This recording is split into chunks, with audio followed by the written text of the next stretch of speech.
All right, here we go. Getting back into the book of Job. We're looking at chapter 2 now.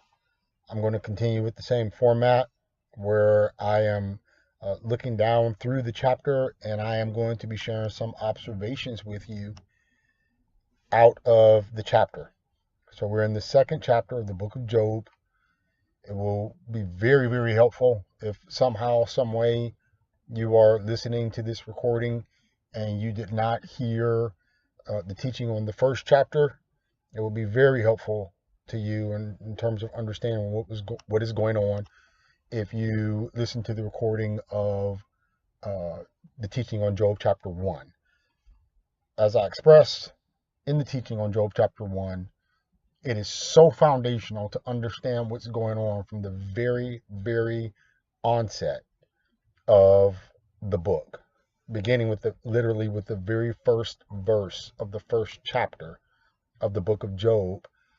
It lays down uh, a foundational understanding of what's going on in order to keep the rest of the events that take place in the book in context and understand the a more broad meaning of what the book is about by making sure that you understand the foundational pieces. So all of that stuff is in chapter 1. So please go back and listen to that if you have not done so prior to listening to this. But I'm about to get right into chapter 2, and I'm going to start reading now. I'm going to start off with verses 1 through verse 10, and then start bringing out some observations. All right. Verse 1, it says, "Again there was a day when the sons of God came to present themselves before the Lord. And Satan also came among them and to present himself before the Lord. And the Lord said to Satan, From where have you come? Satan answered the Lord and said, From going to and fro on the earth and from walking up and down on it.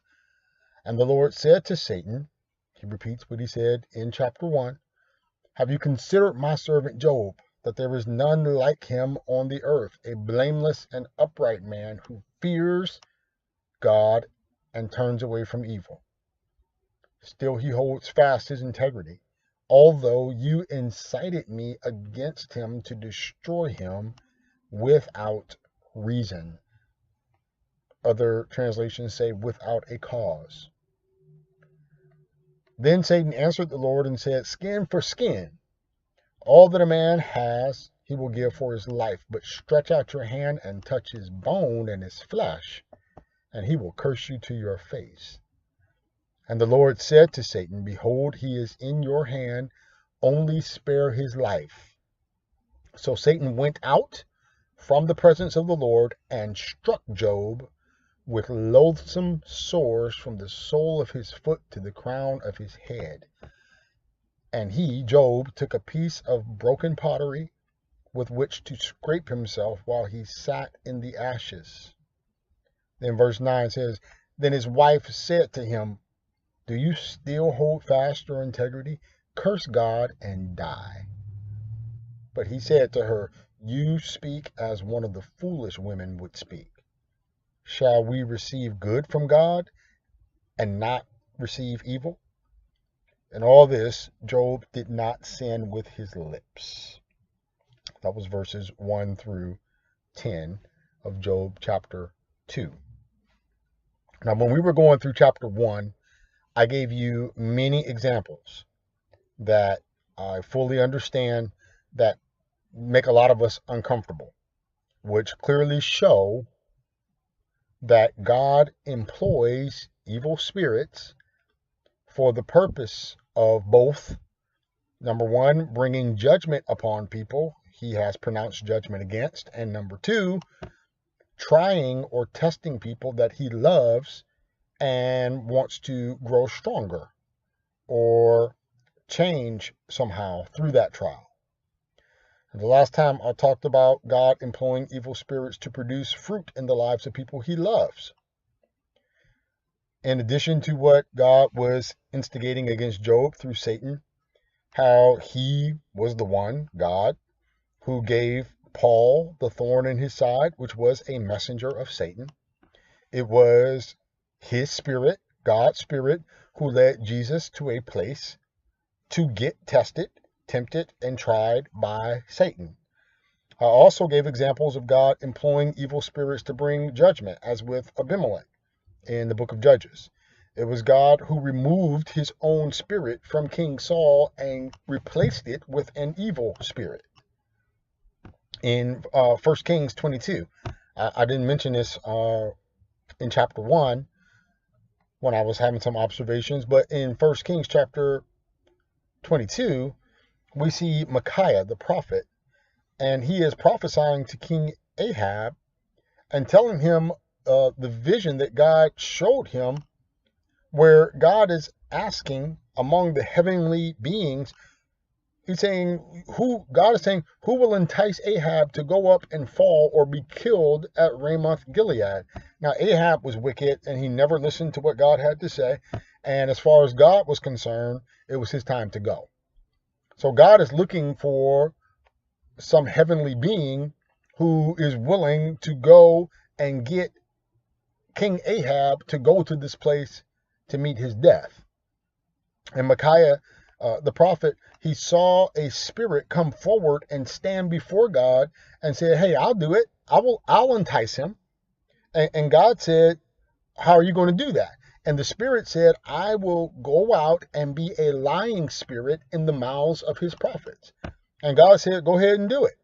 You will be successful. So how can God do this? How can he be holy? How can he be pure? How can he be right?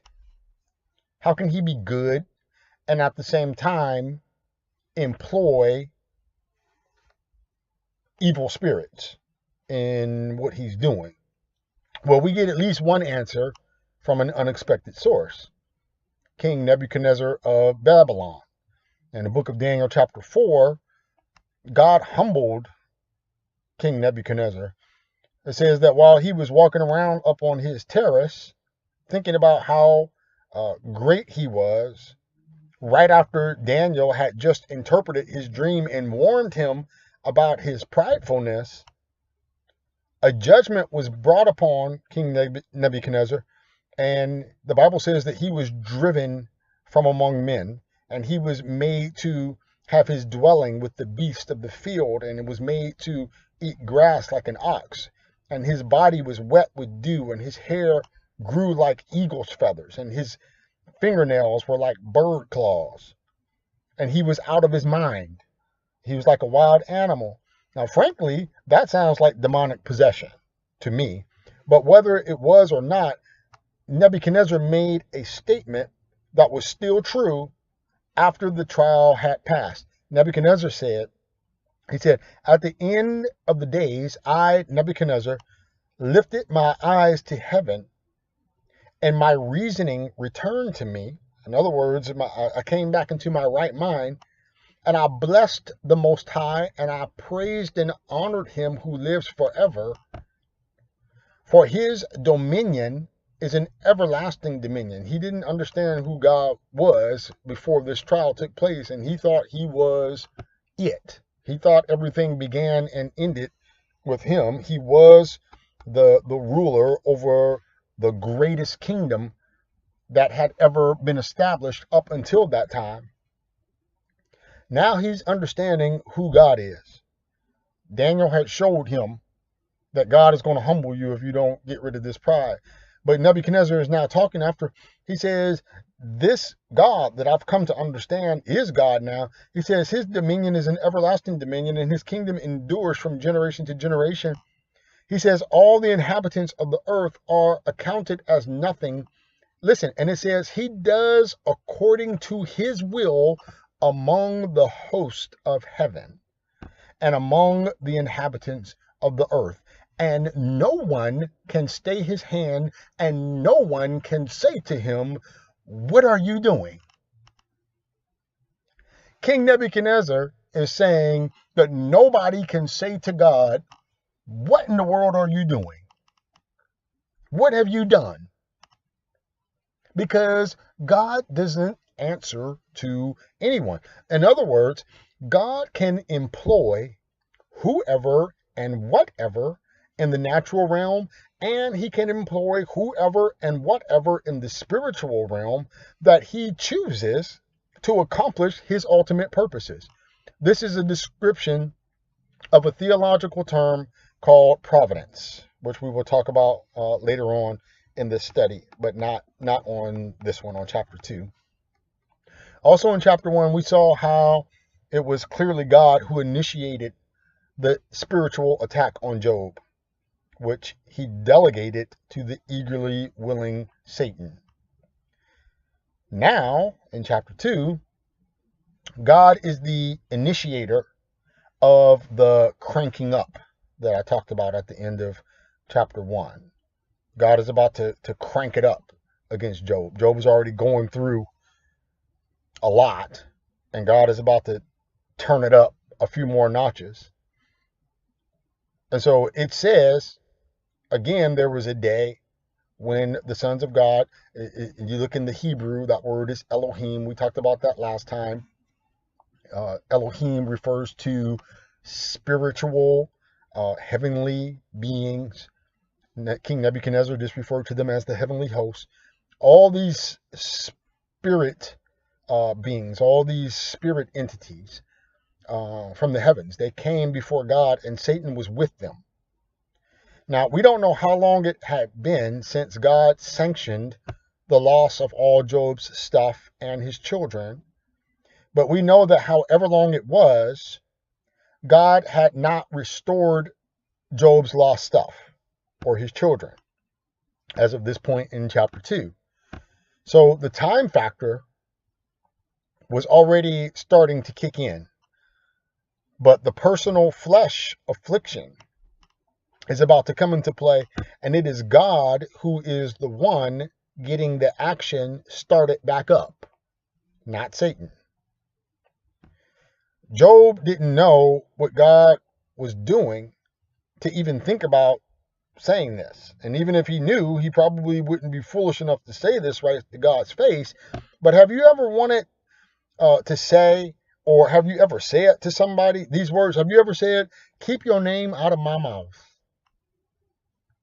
You know, you have somebody out there who hates your guts, or you have somebody out there who is a big, strong, crazy, gun-wielding bully, or some kind of crazy person out there who already hates your guts, but they're not thinking about you at the moment, and then somebody that you care about, or somebody who says that they love you, bring your name up to them.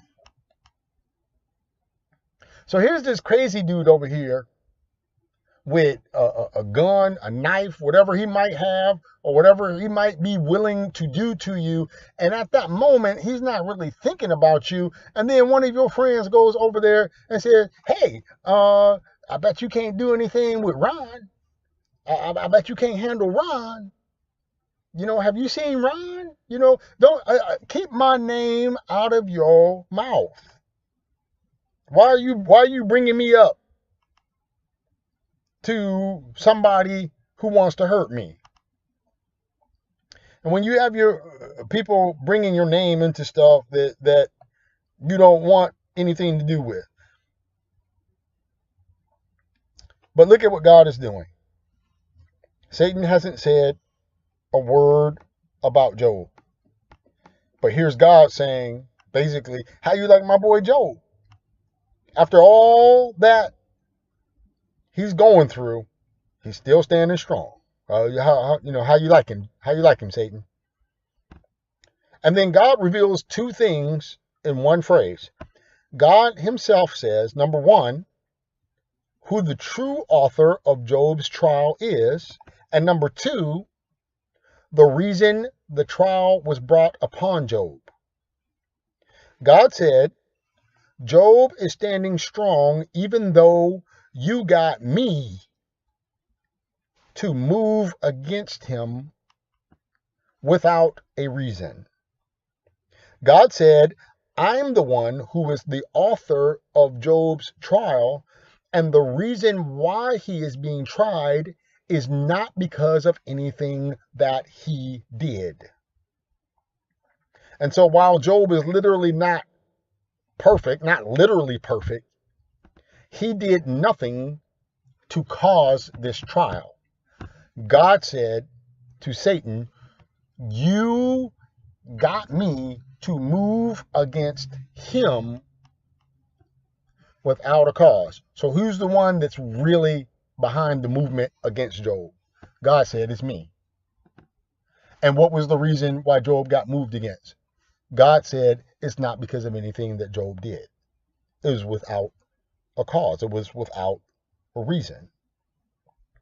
So God brings Job up to Satan again, knowing that Satan would love to put something nasty on Job. And then Satan says, he'll fold and he'll curse you to your face if you let me touch his flesh. And God says, go ahead, but you don't have my permission to kill him. Now, a side note here. You're going to see Job get into some serious lamentation coming up in the subsequent chapters. He's going to curse the day of his own birth. He is going to complain to his friends and complain directly to God about how unfair he thinks God is, but he does not curse God. So Satan lost that bet. So the first observation, I kind of was talking about the first observation, but that observation was that it is God, it is Yahweh, who is the one who cranks it up. He cranks up Job's trial, and he reveals the reason for the attack on Job, which is there was no reason, at least no earthly understandable reason that Job did to incite this attack against him. All right. Here's the second observation from chapter 2. And this is just a quick one. The observation is physical sickness can be caused by spiritual origin. All right. And so I'm just going to mention that briefly because Job is reminding us of this. That while not every sickness or every physical ailment is from the devil, I'm not one of those people who believe that if you're sick, it's because the devil is making you sick. But we do have to understand that sometimes sickness does have a spiritual origin. All right. Jesus showed us this. Somebody can be hunched over and not be able to stand up because they have a bad back or they have osteoporosis. But Jesus also showed us that someone can be hunched over and not be able to stand up due to a demonic presence.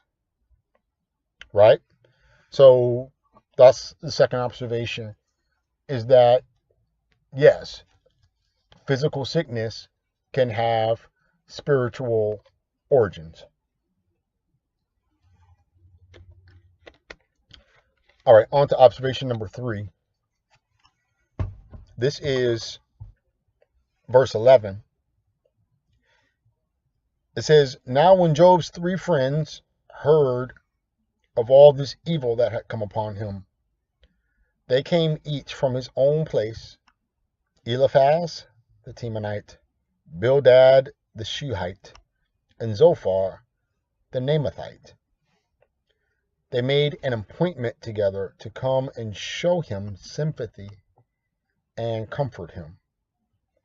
The third observation is that Job's friends did not come to accuse him. That wasn't their purpose.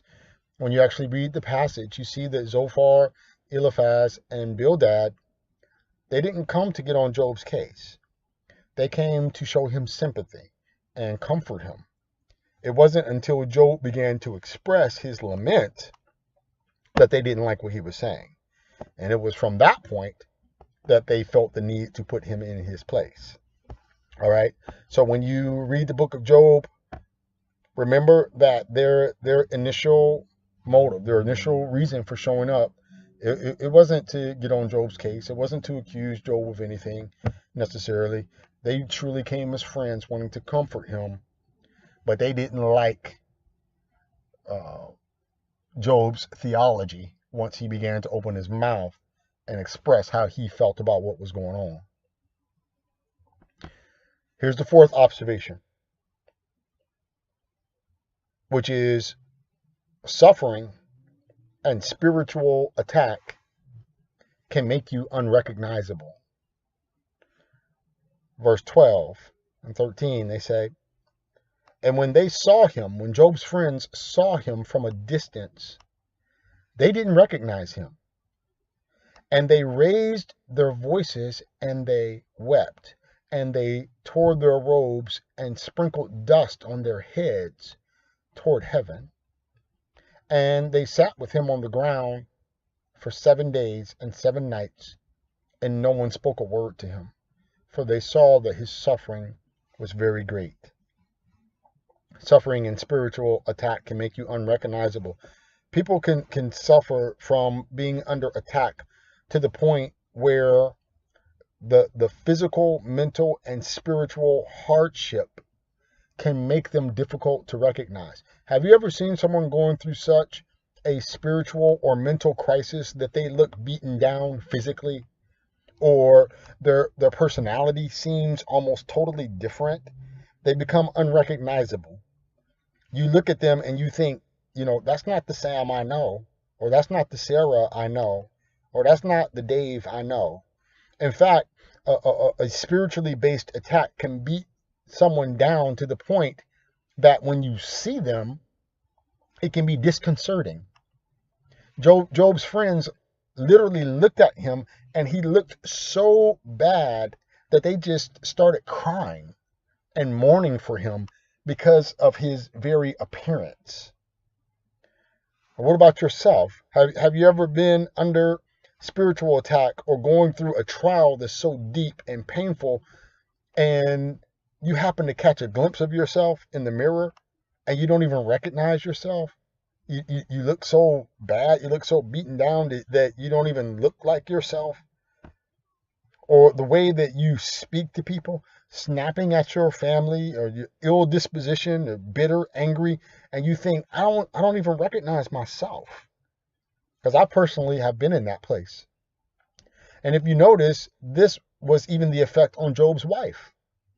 She said something to him that caused Job to say, you don't sound like my wife.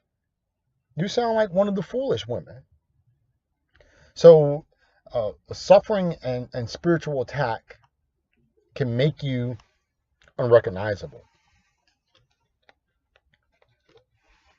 Get ready to do observation 5 after I take a little sip of water.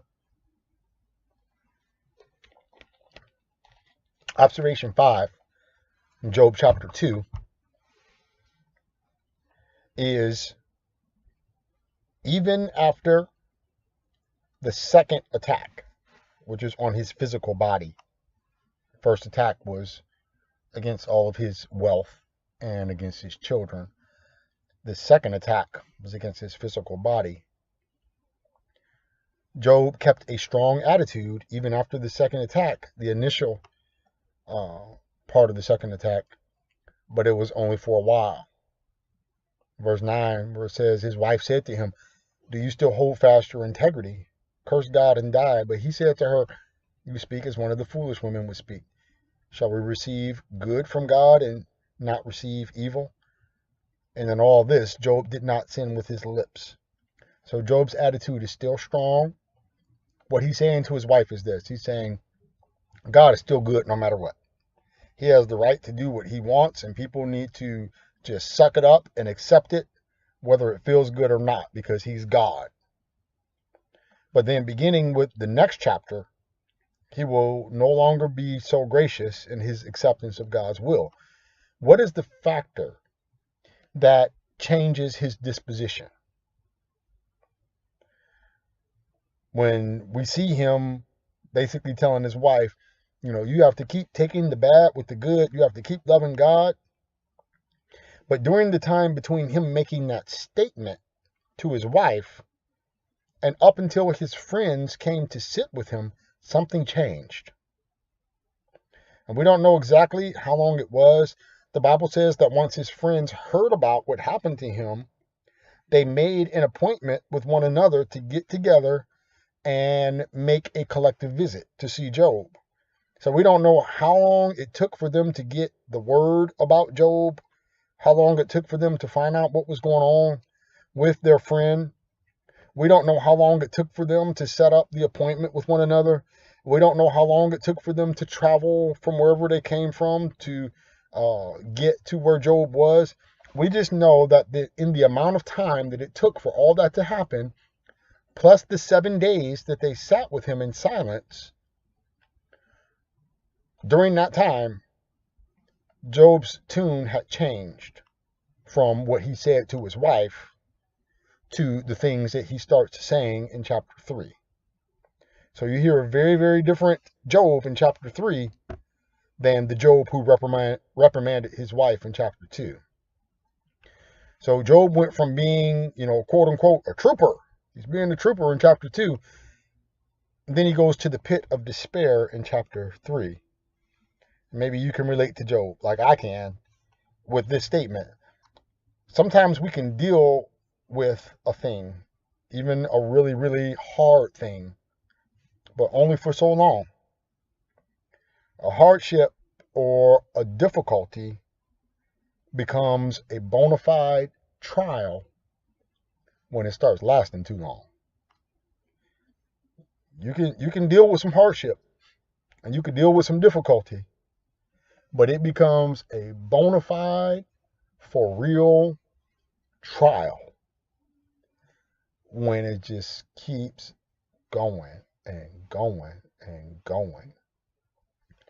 Now, I'm thoroughly convinced that Job encountered the reality of Proverbs chapter 13, verse 12, which says, hope deferred makes the heart sick, but a longing that is fulfilled is a tree of life. But that first part where it says, hope deferred makes the heart sick, that word hope is the Hebrew word tokaleth, and it is the expectation of something good. It is when you think that something positive, something that you want, something that you're looking forward to is about to happen. And then the word deferred is meshach. And that word meshach, deferred, means to draw out or to continually postpone. You think it's about to happen and it keeps getting pushed back and pushed back and pushed back and pushed back and pushed back over and over and over again. And then it says it makes the heart sick. That word sick is kala. Kala. And that means literally, that can be translated in two ways. It can be translated as what we typically think of as sick. You're not feeling well, which I'm not right now. My whole family right now is having some type of cold or flu or something like that. But it also has another meaning, which I believe is the meaning here.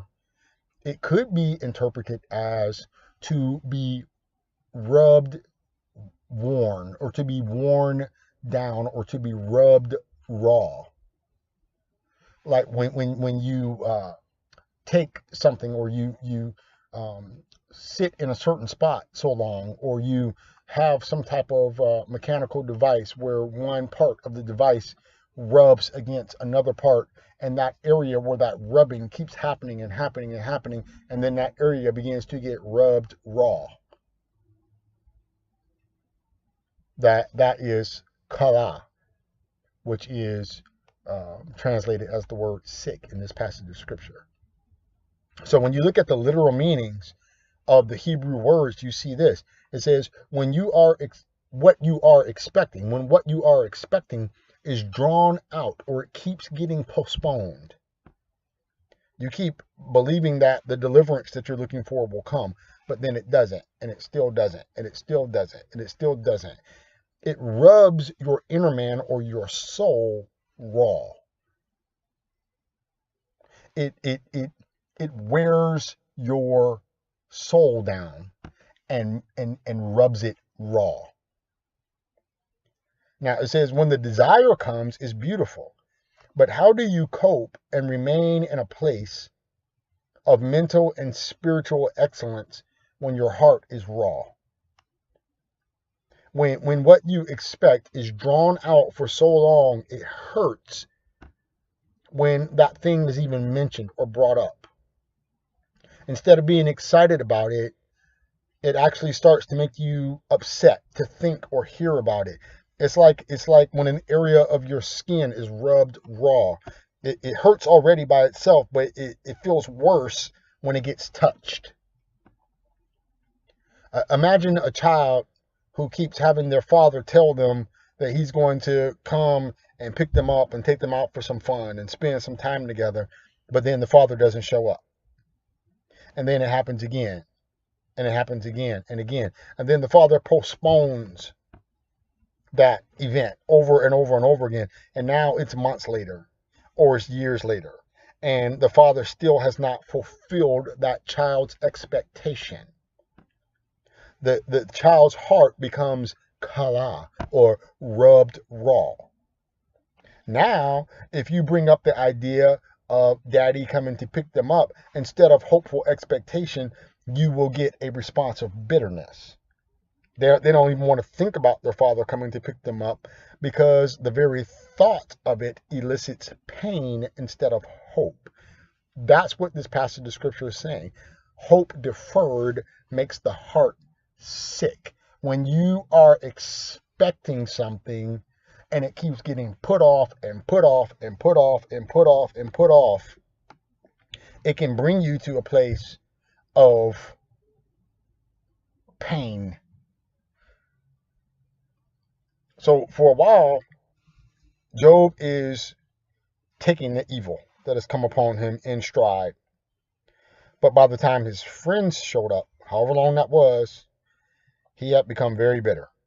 And by then, he had been in that situation for some time and there was no end in sight. So not only had he not been delivered from the situation yet,